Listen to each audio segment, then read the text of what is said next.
Welcome everyone to the Alpha J Show. I am your host, the Alpha J, and this is Scenes Like This, a series where I review certain scenes that pop out to me in a cartoon. Sometimes it may be a context-heavy scene, or a cutaway gag, or merely the opening scene. As you can see, today we're going to be talking about the Fosters bringing back Duchess scene. I cannot find this individual scene anywhere, so you'll just have to either buy the episode or do what you gotta do to find it. I'll be showing it here, but I won't be showing all of it because fair use. Foster's Home for Imaginary Friends is a show that originally aired from 2004 to 2009. This is one of my favorite shows. I briefly talked about it on this channel, however, that won't be the case, at least in November. IGN named this series as the 85th best animated series of all time, and it reached a total of 16 awards. However, I'll spare you the constant appraisal in favor of giving context to this scene. Essentially, this scene is not really context heavy, but it helps to understand the characters. Duchess is an imaginary friend that no one in Foster's home likes. She comes across annoying, obnoxious,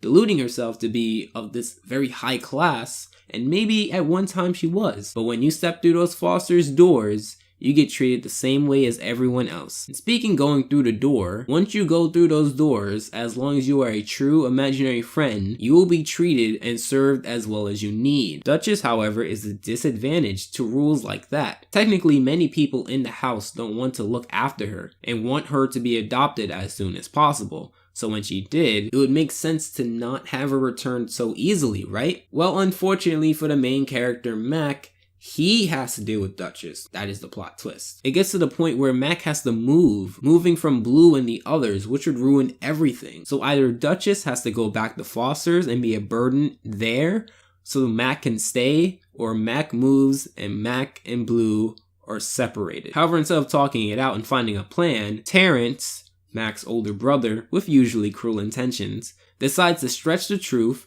and make it so that Mac has nothing but bad intentions, so that when this scene comes, the Foster's crew pull all stops to make it so that Duchess does not go through those doors. There is so much to talk about in this one particular scene. The dark undertones, both in color and execution, are very nicely handled. The entire atmosphere of this particular scene is near perfect, giving off an exemplary use of great music choices, weather, and just the facial expressions of the Foster's friends. The scene progressed in a natural manner, starting slow and progressing more and more until the big ending. It was almost like a mini plot inside of the plot. I like how even under intense circumstances, Coco, Eduardo, Wilt all retain character. For scenes like this, it's pretty difficult to capture the character's personality while being in an unusual situation. Take the ending in Gone from SpongeBob, for example, and you would agree that the characters acted in a way that did not complement their core character trait. Also with SpongeBob, if you add that each show exists as its own entity and there's no continuity, it does make the characters look very mean in the end. The show also doesn't forget to add just enough comedy. I particularly like the process of Duchess being pushed up and back down the ladder. Not to mention that all of this was animated beautifully for not only this time period,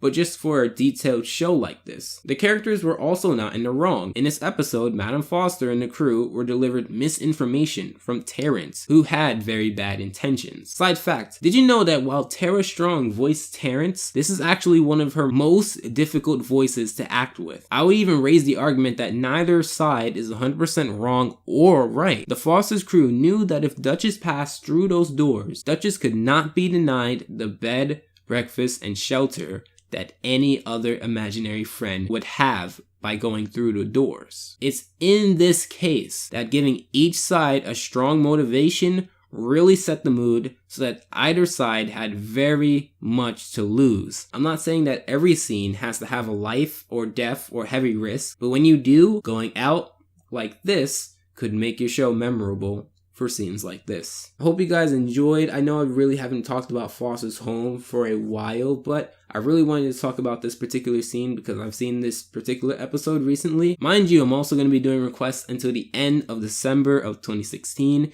So if there's a particular scene in a show that you want me to talk about where it's just a scene and not the entire episode, I would be glad to do it. Just post it on the request page. Or if there's any other animation bonus that you want me to do, open-ended, character clashes, order reboots, or anything else, let me know on that particular request video page. As always, I hope your time is well spent, and Alpha Out. Welcome everybody to the Alpha J Show. I'm your host, the Alpha J, and this is Scenes Like This, a series where I review certain scenes that pop out to me in a cartoon. Sometimes it may be a context-heavy scene or a cutaway gag or merely the opening scene. As you will see, today we'll be talking about the Gumball Internet Suicide scene. I will link the scene in